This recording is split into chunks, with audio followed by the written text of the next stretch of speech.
Shalom, haleluya, salam sukacita bagi saudara sekalian yang diberkati Tuhan. Damai sejahtera yang dari Roh Kudus kiranya melingkupi kehidupan saudara sekalian dimanapun saudara berada. Puji Tuhan. Firman Tuhan yang menjadi renungan kita pada hari ini dengan tema Jangan Anggap Rendah Hak Kesulungan yang tertulis dalam Ibrani 12 ayat 16 dan 17. Demikian firman Tuhan. Janganlah ada orang yang menjadi cabul atau yang mempunyai nafsu yang rendah seperti Esau, yang menjual hak kesulungannya untuk sepiring makanan. Sebab kamu tahu bahwa kemudian ketika ia hendak menerima berkat itu, ia ditolak. Sebab ia tidak beroleh kesempatan untuk memperbaiki kesalahannya, sekalipun ia mencarinya dengan mencucurkan air mata. Amin. Saudara kekasih dalam nama Tuhan Yesus, kelakuan Esau yang mengutamakan sepiring makanan dibanding hak kesulungan, firman Tuhan dalam nats ini menyetarakan perilaku itu sama dengan perbuatan cabul. Nats ini mengatakan bahwa perbuatan itu adalah dosa besar. Esau menganggap hal-hal yang suci menjadi tidak suci. Ia menganggap hal-hal suci adalah hal yang biasa. Hal-hal suci dianggap rendah karena Esau menganggap rendah hak kesulungan. Ia telah menjadi sama dengan orang pejinah. Nats ini sangat jelas mengatakan Esau cabul. Esau memiliki nafsu yang rendah. Esau menjadi pejinah secara rohani. Perilaku Esau disamakan dengan pejinah. Dan memang ayat ini menganggap itu adalah perzinahan. Karena telah merendahkan hal yang suci menurut Allah. Allah lah yang memberikan hak kesulungan kepada yang sulung melalui berkat keluarga. Keluarga adalah konsep Allah, tetapi Esau telah merendahkan konsep yang Allah rancang itu. Hak kesulungan adalah yang rohani, dan kacang merah adalah yang jasmani. Esau menganggap yang jasmani lebih penting dari yang rohani, bahkan menukarkan yang rohani dengan yang jasmani. Ia membuang yang rohani karena sesuatu yang jasmani, yang kelihatan nikmat walau hanya nikmat sekejap.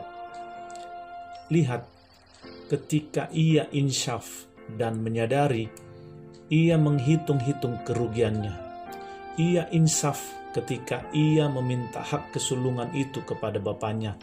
Ternyata hak itu telah diserahkan kepada adiknya Yakub yang menginginkan hak kesulungan itu. Ia meraung-raung menangis dan meminta kepada bapaknya, tapi hak kesulungan yang dia buang sudah diambil adiknya.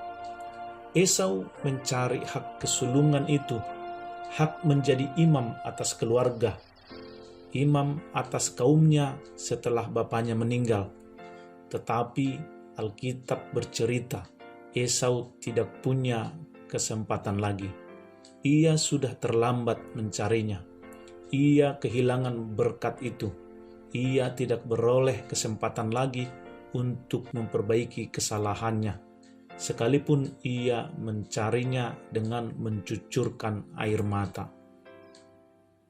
Saudara kekasih dalam nama Tuhan Yesus Kristus, kisah Esau ini diberikan kepada kita sebagai peringatan agar kita sungguh-sungguh memperhatikan dan menghargai keselamatan yang telah kita peroleh dari Allah dalam Yesus Kristus. Jangan anggap rendah hak kesulungan. Jangan sampai kita menukarkan keselamatan kita dengan sepiring kacang merah. Jangan pernah merendahkan korban Kristus dan membuangnya hanya karena hal-hal jasmani dunia ini. Karena ketika kita membuang korban Kristus maka tidak ada lagi korban untuk penebus dosa itu. Lihat Yakub yang telah menerima hak kesulungan itu.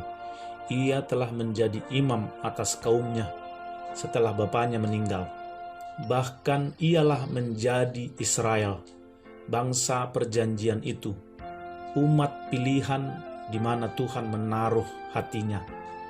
Hak kesulungan itu telah Yakub terima dan menurunkan keturunan sebagai bangsa pilihan, umat kepunyaan Allah.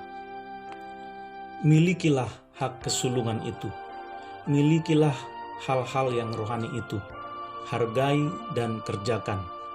Kerjakanlah keselamatanmu dengan takut dan gentar, dan selamat menerima keberkatan dari Tuhan. Haleluya. Mari kita berdoa. Bapa, Engkau baik, teramat baik bagi kami. Berkat-Mu selalu baru tiap pagi. Tak terlukiskan betapa dalam kasih-Mu bagi kami umat pilihan-Mu. Terima kasih Tuhan buat kebaikan-Mu. Di hari ini juga Tuhan, Engkau menuntun kami lewat kebenaran firman-Mu, supaya kami tidak merendahkan hak kesulungan itu, supaya kami tidak menukarkan keselamatan kami dengan hal-hal rendah yang ada di dunia ini. Korban Kristus adalah yang terutama dalam hidup kami. Keselamatan itu adalah mukjizat terbesar dalam hidup kami, dan tidak ada yang bisa menandingi itu. Terima kasih Tuhan untuk kasih-Mu yang besar. Terpujilah nama-Mu kekal untuk selama-lamanya. Haleluya. Amin. Saudara kekasih, dalam nama Tuhan Yesus Kristus, demikianlah renungan kita hari ini, kiranya dapat menuntun dan memberkati kehidupan kita. Sampai bertemu kembali dalam renungan harian berikutnya. Tuhan Yesus memberkati. Amin.